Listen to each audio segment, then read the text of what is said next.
Bonjour, je m'appelle Lévi Stéphane et j'ai 19 ans. Aujourd'hui, je vais juste partager mon témoignage sur la chaîne Les Enfants d'Élohim. Je vais juste aujourd'hui raconter comment est-ce que je suis tombé amoureux de mon Seigneur Jésus. Et donc voilà, je suis né au Burundi. Après ma naissance, j'ai quelques mois là-bas, je suis venu au Suède. J'ai passé mon enfance là-bas j'avais quelques mois, je crois 1 an et tout, jusqu'à la fin de mes 7 ans. C'est là que je suis venu au Canada. J'ai vécu un peu à Ottawa quelques mois et je suis venu à Québec. Voilà, j'ai commencé l'année scolaire et déjà que je parlais pas français, je parlais juste le suédois et un peu l'anglais. Je suis venu ici en tant qu'immigrant. On n'avait pas encore les résidences permanentes. C'était un peu dans la misère, question financièrement. Mais sinon, ça m'a pas empêché d'avoir des amis, d'avoir juste une enfance normale. Malgré que j'ai eu une enfance normale, vous voyez, on est dans une génération où la pornographie et la masturbation, en fait, commencent très jeune. Et donc, c'était environ, je crois que c'était vers la fin de mes années primaires que c'est là que je suis tombé dedans. Et c'était un secret, en fait. Je gardais ça secret. Les seules personnes qui le savent, c'était moi-même et Dieu. Et même si que j'ai grandi dans une famille chrétienne, oui, je savais que ce que je faisais, c'était mal, mais quand on tombe dedans, vous le savez très bien que c'est dur à sortir. Donc, je croyais que moi, c'était foutu, j'allais rester dedans. Et même si qu'au début, je demandais pardon, Dieu, pardonne-moi. Il me pardonnait, mais je retombais. Je demandais pardon, mais je retombais. Je demandais pardon, et je retombais.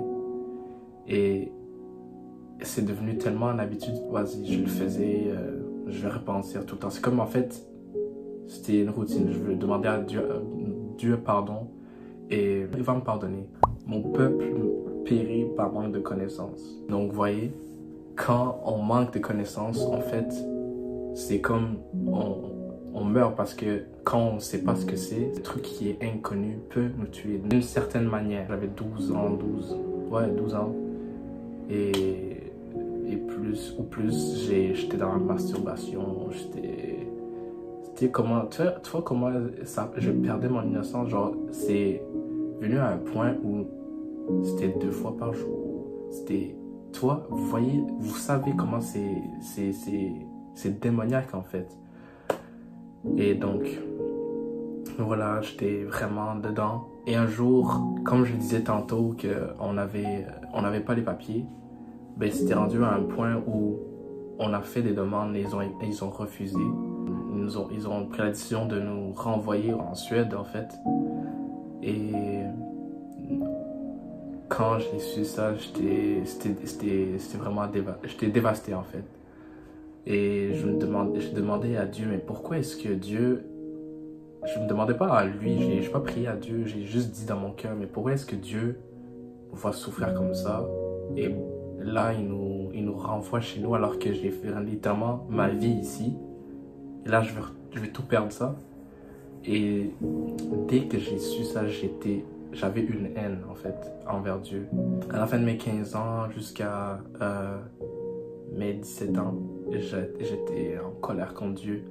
Lorsque mon père, on nous a dit qu'on allait nous renvoyer en Suède, mon père a fait un compromis avec eux en disant que vas-y, je vais attendre que les enfants finissent l'année scolaire. Quand je vais être rendu là-bas, je vais faire la maison, j'aurai la maison et tout. Il aura de quoi en fait, pour que lorsqu'ils nous renvoient là-bas, on ne soit pas dans les rues en fait.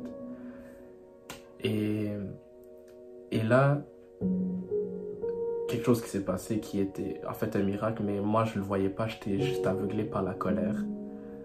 En fait, ils ont accepté et mon père est parti. Ouais, c'était dur. Disons ça simple, c'était vraiment dur. Et donc là, il y a juste ma mère, mes 2 frères et moi. Et on finit l'année scolaire, on a dit bon, ben, on finit l'année scolaire, puis bon, on s'en va, mais c'était, vous voyez, le COVID, ben voilà, quand le COVID est arrivé, ça fait en sorte que personne ne peut traverser les frontières et partir avec l'avion. Donc là, ça fait en sorte que nous restions là. Donc là, on était genre, what, mais ça se peut que... Ah, moi, j'ai pensé un peu, je dis, mais ça se peut que le COVID... En fait, non, j'ai pas vu ça comme ça. J'ai vu que, oh yes, pas d'école, donc je peux faire ce que je veux et tout. Mais quand je suis revenu vers Dieu, c'est là que je me suis rendu compte, en fait, le COVID, c'était comme une sorte de mur pour qu'on ne puisse pas sortir, en fait. Et durant le COVID, vous savez, souvent tout le monde, vu que là, tout était fermé, donc tout le monde a du temps, en fait, à perdre. Et donc là, c'est là que j'ai commencé à aller, à m'entraîner. Et même malgré que j'étais encore addict à la pornographie ou à la masturbation, j'étais encore... là, c'est là que j'ai commencé à m'entraîner, à juste prendre soin de moi. Et ça, c'était en fait le début de l'idolâtrie. En fait, j'idolâtrais mon corps. Parce que, vu que j'avais pris du muscle, disons, j'ai commencé à m'aimer, trop m'aimer en fait. Et vous savez, c'est un peu mauvais, vu à trop s'aimer, c'est comme devenir orgueilleux en fait. Donc là, j'étais vraiment, en fait, j'ai commencé à être orgueilleux par l'apparence que j'avais. C'est là que j'ai commencé à sortir pour voir des filles et tout. Et même malgré que j'étais orgueilleux, j'allais voir les filles et tout, ça restait vide dans mon cœur. J'avais ce vide encore dans mon cœur et j'ai essayé en fait de le remplir avec toutes sortes de choses, mais ça marchait pas. Et donc, voilà, j'ai commencé à m'idolâtrer. Donc, c'était déjà ça, j'idolâtrais mon corps. J'étais addict à la pornographie et à la masturbation. Mon père, c'était le seul qui amenait en fait l'argent à la maison pour payer le loyer, avoir la nourriture et tout. Et donc, vu que mon père n'était pas là, on se disait mais comment est-ce qu'on allait manger et tout. Donc, vous voyez, Dieu fait des miracles lorsque on ne s'y attend pas et c'est juste un truc de ouf. C'est lui qui, en fait, il a pourvu la nourriture. Les gens ont fait des dons ou on nous a dit... Des fois, il y avait ma mère qui recevait des appels disant... C'était des amis d'église et tout. Il disait, hey, c'est quoi que tu veux que j'aille t'amener? Et donc là, il dit... Là, la personne dit, dis-moi, genre, je fais des courses pour toi. Littéralement, c'est de son argent fait en sorte pour qu'il puisse nourrir toute la famille en fait. Et c'est vraiment genre, c'est là que j'ai vu ça, genre ok, wow, c'est gentil, merci, et bon, j'ai oublié ça. Mais tu vois comment Dieu il est patient, hein. Il est patient pour que nous puissions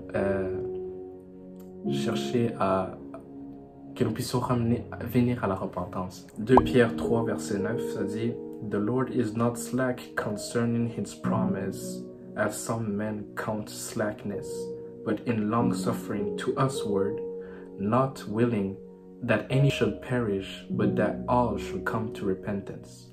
Mon père était le seul qui ramenait l'argent en fait dans la maison.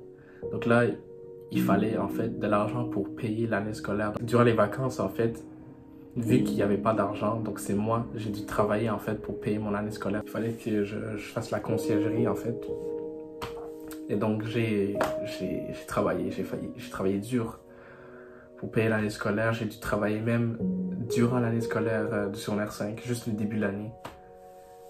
Et c'était un truc de ouf parce que jamais j'ai travaillé pour payer mes frais de scolarité. Et voilà, je me retrouve à le faire moi-même. J'ai trouvé de la tristesse, je me demandais, j'avais juste des questions dans mon cœur. Je me disais, mais pourquoi est-ce qu'il nous abandonne comme ça? Ah, je disais, pourquoi est-ce que tu nous abandonnes comme ça? Mais là maintenant, là c'est là que j'ai commencé à avoir de la haine. Genre, c'est humiliant. Genre, moi je trouvais ça, c'était humiliant pour moi. Le pire, c'est que je travaillais dans l'école où j'allais.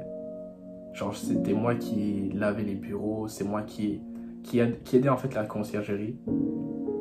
Et, tu sais, surtout durant l'année scolaire, secondaire 5, genre, il fallait que je reste après l'école pour que je puisse faire le ménage. Et j'avais juste peur de trouver qu'une personne que je connaissais me voit en train de faire le ménage. Et genre, en tout cas, c'était gênant. Voilà, je trouvais que c'était gênant. Et là, j'ai dit à Dieu, mais pourquoi le Seigneur? Genre, déjà, on n'a pas d'argent. C'est moi qui travaille pour payer mes frais de scolarité. Et en plus, tu m'humilies devant les gens comme ça. J'étais comme ça. Et c'est là que j'ai dit, bon, ben, les trucs de Dieu, en fait, je m'en fous. Genre, Dieu, il s'en fout de moi. Et souvent, tu vois comment le diable est méchant. Il nous fait regarder ce qu'on n'a pas. Mais il nous fait oublier de ce qu'on a, en fait. Même si j'avais de quoi manger, j'étais bien en forme et tout, je voyais toujours ce qui était mauvais. Et donc là, j'ai commencé à vraiment plus, genre, j'allais à l'église, oui, mais c'était vraiment parce que on m'obligeait, ou c'était juste par routine.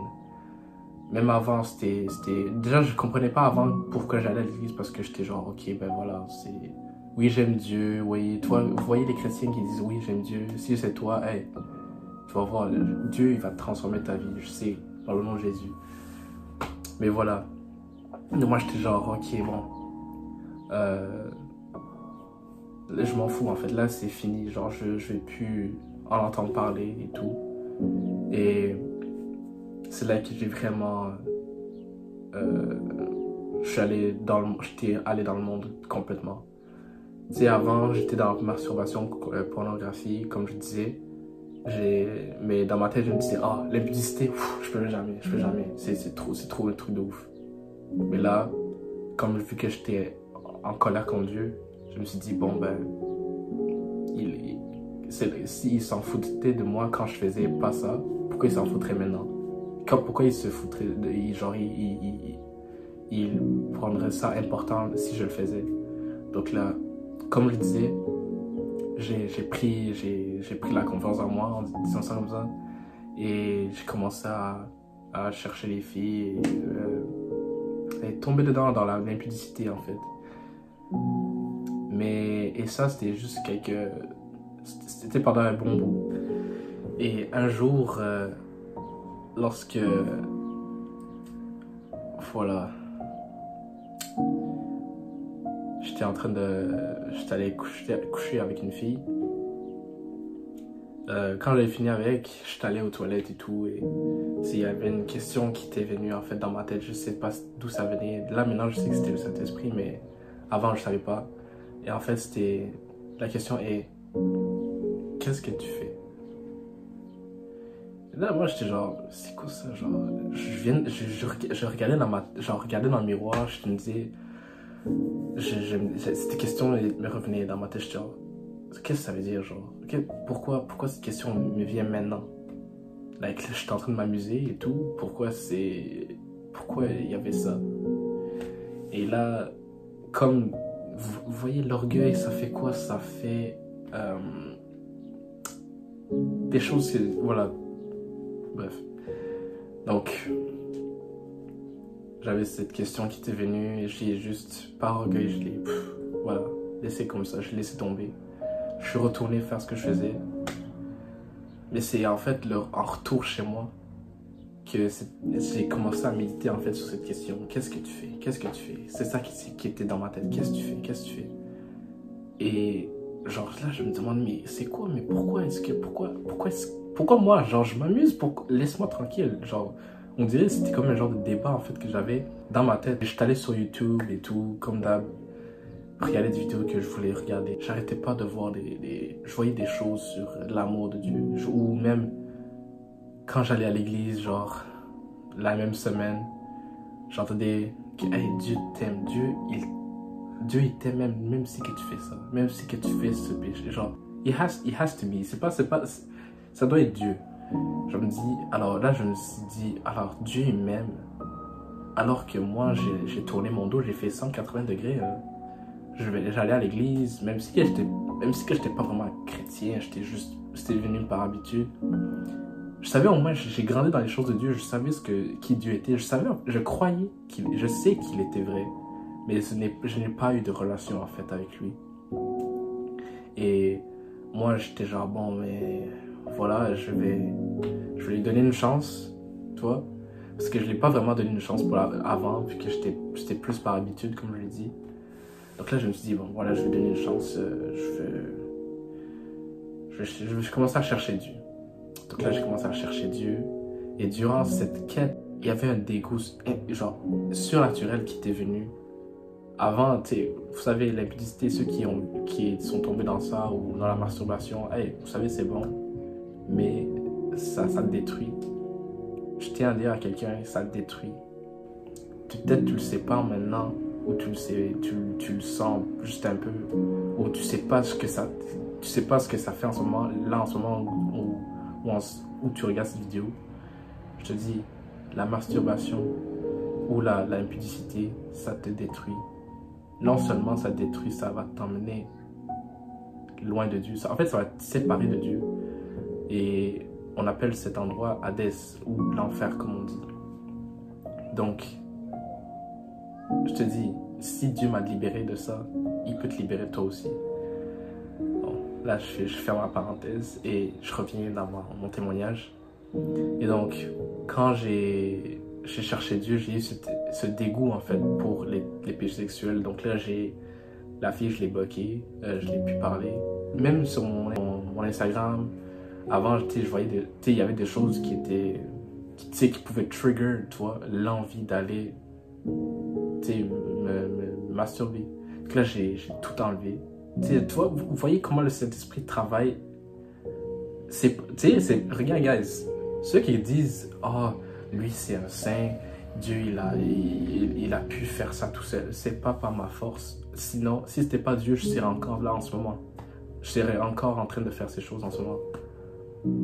Mais c'est par la puissance surnaturelle de Dieu qui nous donne en fait cette envie de changer. Repentir en fait, se repentir, c'est un changement de façon de penser.